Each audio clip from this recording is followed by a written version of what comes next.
Sigma 18 to 35mm ART f1.8 is probably or the best APS-C lens exist even today.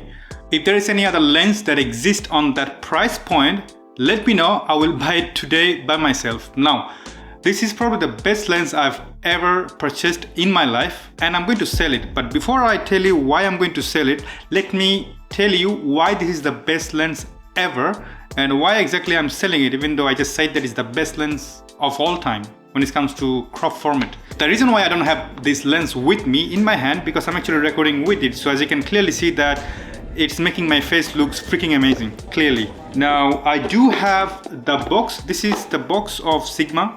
Let me show you a bit up close and personal. And it comes with a pouch, which is, I actually never use it. I actually keep my batteries and all kind of cables inside it. But it is actually good to have all these boxes and the pouch, because if you want to sell it in future, with that you can actually add another easy $50 to $100 or euro, depends on where you're living. Now, first of all, let's jump into the specification, what this lens and why this is amazing.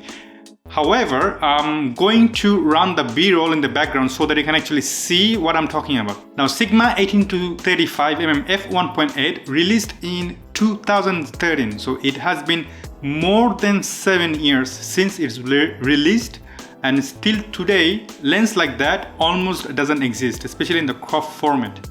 Price of that lens, generally, I bought it myself second-hand for 500 euro, which is pretty decent price. So you should be able to find a lens like that in eBay, Amazon, or your second-hand local market for about in around that range. Depends on what type of condition, but be careful, always check your lens before you buy. Now, definitely this is for APS-C format lens, but I have heard somewhere that you can actually adopt it somehow in the full frame camera. You're probably going to have some vignette. I mean, that's goes without a doubt, but it is possible. This lens is adaptable to any kind of EF mount, so that means that if you have a Blackmagic EF mount or red camera, you are sorted, because the quality of this lens is next best in that price point. In full frame, in 1.5 crop format, it translates to 27mm to 53mm, and for Canon it translates into 29mm to 56mm. That is pretty insane. So minimum aperture of this lens is f1.8 and the maximum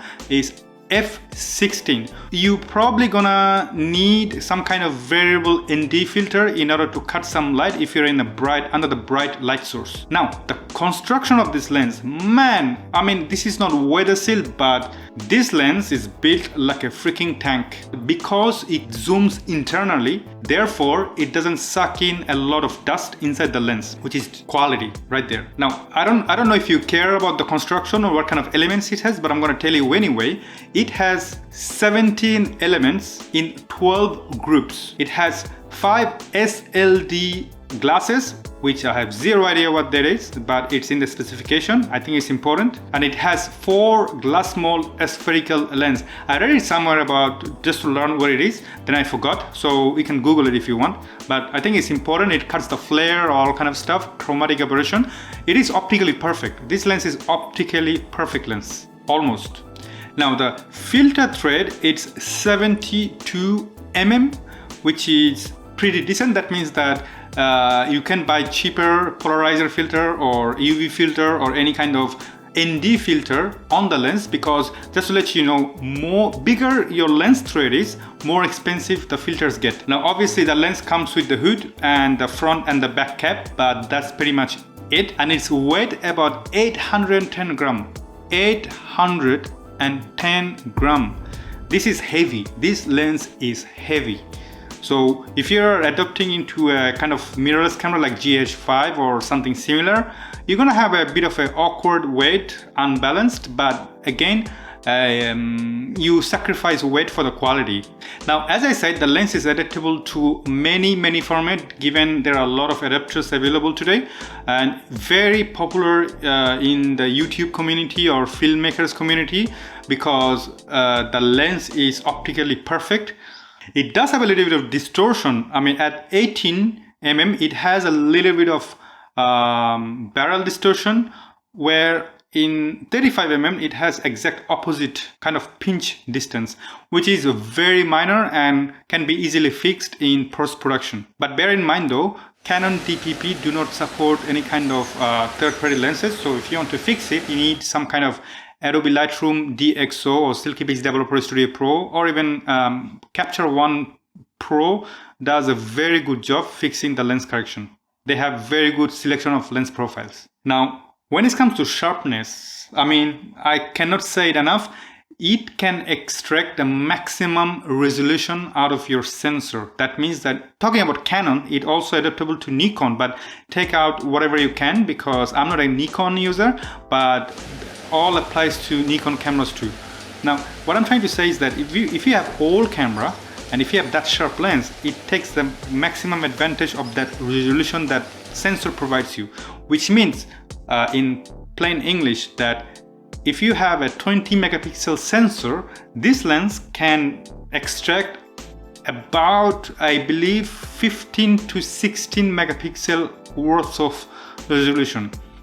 If you want to know more details, go to the DxO Mark website and they can give you even detailed idea about what I'm talking about. What I mean that sharper the lens is, more resolution you get. That means that if you crop the photo, you can still have a decent amount of resolution left over, which is sellable and presentable. For example, if you take a photo and zoom in about 100%, you can still see a very high quality details inside the photo. The color and contrast of this photo is just phenomenal.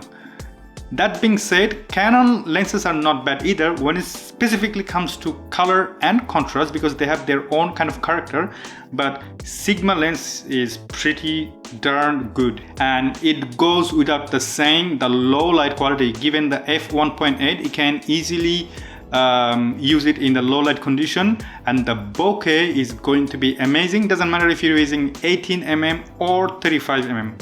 It does have a quite decent amount of flare. It can control a lot of flare, but if you are pointing into the awkward position, you do have some flare, but they're quite good looking. So yeah, this is to me the greatest APS-C format lens in 2021, and I do not know if there is any other lens that exists in that format in f1.8 in that price. I've been looking for it, trust me, but I can't. Now, question is why I'm selling it. The reason why I'm selling it, originally I bought this lens with the Canon 70D at the package, and the guy sold me altogether for 1200 euro for the lens for the Canon 70D and the f4 Canon 70-200 IS for about 1100 euro, which is decent deal to me, with the bag, with extra batteries and all that.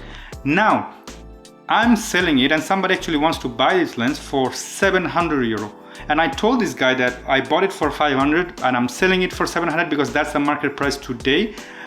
We can negotiate, but I didn't stress too much on the negotiation, and the guy was so desperate that he was willing to pay 700 euro for that lens, because I live in Reunion Island and we don't have, this is the only lens available in the market in this island. The camera shop doesn't even have that in stock, and they're gonna have to wait for about 2 to 3 months at the time of recording, because given the situation going on around the world with the unicorn virus, I cannot sell it because I'll get demonetized. I got this great opportunity to sell it for even with a profit. Now, yeah, I'm gonna miss this lens a lot. However, I found the older Canon L lenses, for example 16 to 35mm f2.8, which is optically not perfect, but it is a Canon L lens, weather sealed, which is really important for me, and good for video because it's not sharp. And in videography, you don't need sharpness a lot. You actually need sharpness for your image, but video is a whole different world.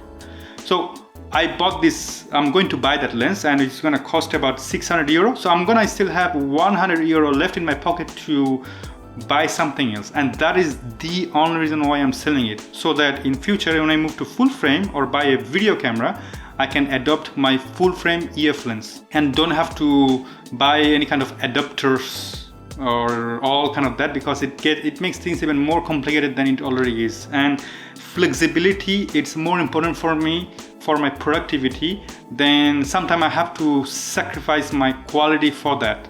That's how the life is. However, if I make enough money this year, I'm probably gonna buy it back for 400, 500 euro. If I look at the eBay, it's still selling it for about that price range. So it is very good news, and I'm probably gonna buy it back. So yeah, now you know why Sigma 18-35mm f1.8 is the greatest APS-C sensor format lens in 2021, why you should buy it, and now you know why I'm selling it. I hope this video has been very useful to you. If so, do like and subscribe. Look after yourself. Really important, look after yourself. And I see you in the next video. Bye bye.